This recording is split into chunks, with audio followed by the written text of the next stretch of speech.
A desert planet with twin suns. Cassian Andor. This is what revolution looks like. People are standing up. Welcome back to Twin Sun Talks, folks. I'm your host, Jonah Liu. Thank you so much for listening, and thank you for tuning into this week's Andor review and breakdown. We're going through the 9th episode today. So without further ado, let's dive into I Have Spoken. I have spoken. Like always, I'm going to start with my non-spoiler review, followed by my full spoiler breakdown, review, and vision segment, which is my theory segment. So as far as my non-spoiler review goes, I thought this episode was great. The swirl of tension, anxiety, and helplessness continues, and you feel that things are starting to boil over. The storylines are crossing, and you get the sense that we're building towards something big. I'm really excited to see what happens in the next couple weeks, and that's about all that I have. So this is your spoiler warning, spoiler. Let's dive in. So I'm going to continue to kind of break these down by storyline, which include the ISB storyline, Cyril's storyline, Mothma's storyline, and Cassian's storyline. And I'm going to end with the one that I feel like has the most substance to it, which is Cassian's. So I'm not going to be going necessarily in order of events as they happen in the episode, but I'm just going to be kind of covering what I think are things of note. As far as the ISB storyline goes, Dedra is sadistic. She is extremely intimidating and psychologically manipulative, which I found actually kind of attractive, but we're not going to get into that today. But she's done her homework, and she's not messing around on Ferrix. She calls herself more nuanced than other Imperials, and she really wants to know the motivation of the people that she's interrogating. And the scene with her and Bix was really well done. I really enjoyed it. And I think that it's really interesting that she's also keeping Marva as bait or insurance. And as I said in my theory segment last week, I think that that's going to be the breaking point for Ferrix, is someone's going to go after Marva, whether it's Dedra or another Imperial. And that's going to cause the people of Ferrix to rise up against the Imperials.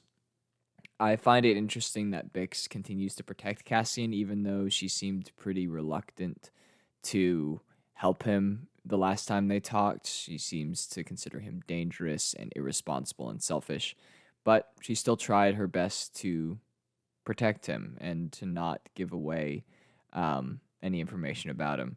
And she also says that the ISB are the worst of the worst, so we see that the ISB has a reputation. They're kind of like the Gestapo of sorts for the Empire.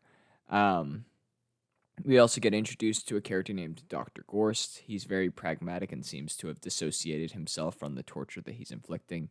He sees it as more of a scientific exploit. The torture that they use screams of Daizanite children as a sort of psychological torture, and it causes crippling emotional distress, which is super upsetting, but also pretty interesting and really, really sadistic, like I said earlier. It seems like they're going to hang Pack. I don't know if that's going to happen or not. I would assume not. That might be the breaking point, too. Maybe they're going to hang Pack, and then Marva comes out to try to stop them, and then they're going to take down Marva, and that's when the mob erupts.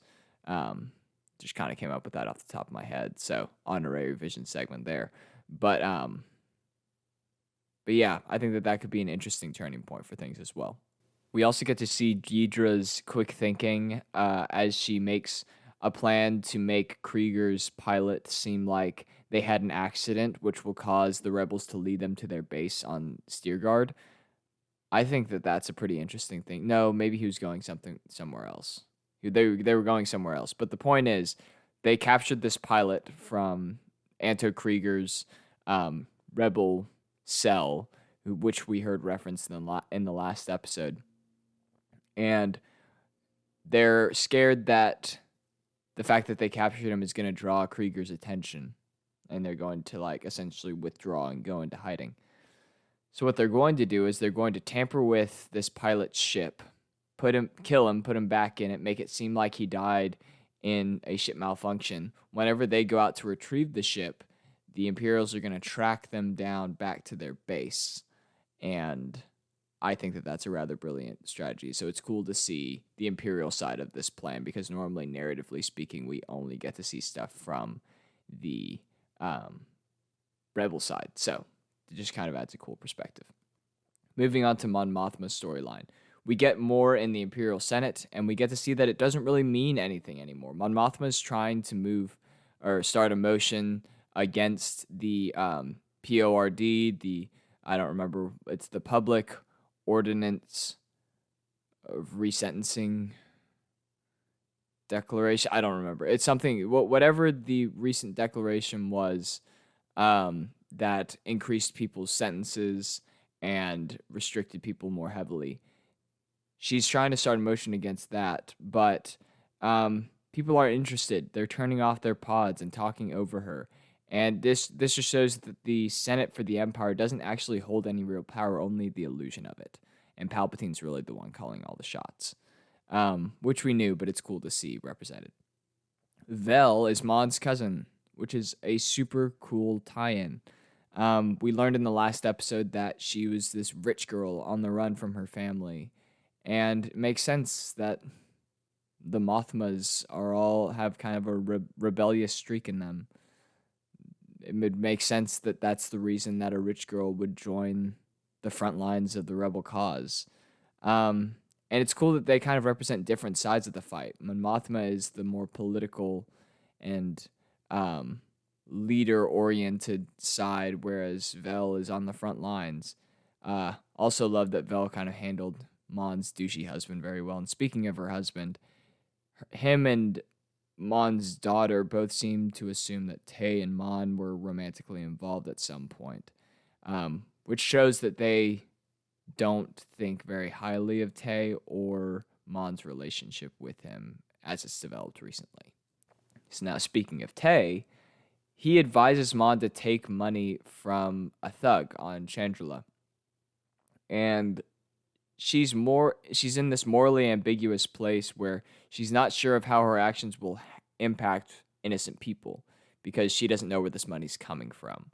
But she has to keep going to help people in the long run because what she's doing is very important to the greater galaxy as a whole. So it's kind of this balancing act of, okay, how do these actions affect these people, whereas how does my inaction affect people in the long run?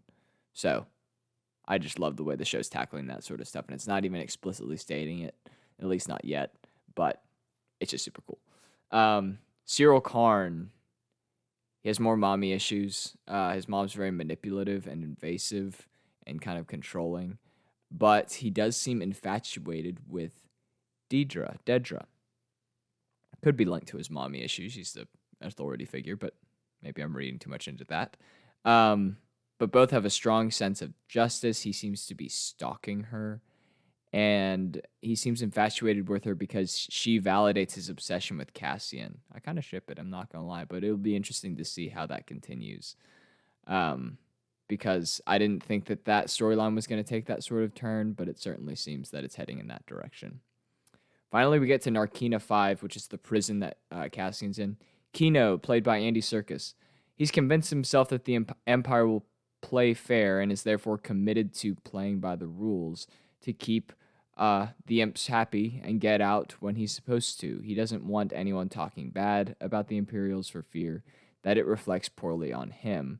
And he has this unsubstantiated hope that motivates him to follow the rules, be a good little soldier, and he'll get out eventually. But he also cares a lot about his men, and that's how the rebel cause, gets through to him eventually, and he becomes disillusioned. And also just the fact that his trust is broken and the veil is lifted, but we'll talk about that more later. Cassian, we see him forming allies and making observations on ways to escape. He seems to be a galvanizer and someone who's able to get people to rally and stand up as one united front. And then we get to see more little acts of rebellion throughout the prison. Cassian is filing some Piper wire when he takes a restroom break. Unclear what it's doing exactly, but he's also plotting escape with another one of the inmates. We see more hand motions and that they're more widespread throughout the entire prison. And finally, by the end, we learn that someone from level 4 ended up on level 2 after being quote unquote released, which prompts a riot where they all die. Or maybe not a riot, but the word spreads and they all get killed because they don't want the news spreading any further. And this is what causes Kino to get disillusioned. And Kino is the linchpin to Cassian's plan because he has the authority and he has the knowledge to help move things forward faster. And I just love the line, the less they think we know, the better. The imps don't think they know anything. And Cassian wants to keep it that way because they have the element of surprise and the advantage of being underestimated. Olaf. This storyline's heartbreaking. You see the effects of the prison, how stressed he is, the physical toll, that getting fried and getting just subjected to manual labor day in and day out. And the medic is sad too. Just the lines, I can't help anyone. I don't want to know his name. He feels helpless and ineffective. He's working for people who don't care about the people that he's operating on. And the kindest thing that he can do is kill them. And just Kino being like, he's only got 40 shifts left. He's almost there. But ultimately, the prison killed him. The prison got to him. And he died. And then at the end, how many guards on each level? Never more than 12. Chills. Absolute chills. It's so good. It's so good, you guys. Oh my goodness. I love this episode. I thought it was really, really great. That being said, that's all that I have for my breakdown. I'm going to move into my review. And while I do really, really love this show, I completely understand why people aren't as into it as I am. It's very different and slow and doesn't have the same sort of mythical good versus evil Jedi with their swords of light and Sith with their lightning shooting fingers. It doesn't have that same like sort of magical, mystical element as other Star Wars projects. It's more grounded and real and personal. I personally really enjoy it, but I do acknowledge and feel like some light Star Wars-isms, like a Vader or Palps cameo, even if they don't actually do too much, or a villain like Thrawn, or just like I've said in previous weeks, more alien species, something like that. Even if it's not like super integral to the plot, and it's just like narratively it makes sense that this person would be here at this time, and you get to see them. And it kind of helps contextualize this within the Star Wars mythos for you. That sort of stuff I think is really important, and also just very special to stuff like Star Wars, where it all feels very interconnected. That being said, I still like it, but I do think it could benefit from having, like I said, little Star Wars isms, little Easter eggs dusted in. It doesn't need to be anything super distracting or impactful, but I think that it could be beneficial to have stuff like that sprinkled in. Also, I feel like releasing the episodes in chunks could have really helped them with this show because it's not being overly well received. The people that love it really love it, but it's not super popular among the Star Wars community compared to other things. It doesn't have the same hype. And I personally love the slow burn. I think it's great. But these episodes don't leave much to theorize on week to week. So weekly releases of one episode at a time makes some people makes some people feel like these episodes that just build tension are more filler based because you don't get immediate payoff. I don't know. I feel like there's merit to both. I personally enjoy it, but I think that you could appeal to a wider range if you maybe release like last week's episode and this week's episode together. So you get the full rising action, or maybe just make them longer episodes where they're like an hour and a half rather than 40 minutes apiece. I'm not entirely sure what the solution is because I do legitimately enjoy the way that it's coming out, but I do understand that it's not everyone's favorite thing. So I'm trying to kind of workshop a way that you could appeal to a wider range of people. Not entirely sure, but The payoff is really great for these building episodes, but most people nowadays don't have the patience for that. So I feel like you need to figure out a way to accommodate for that just fact of life. Overall, this episode was really great, even though it didn't cover too much narratively. This story makes you care about this story being like the story of the show, not just this episode.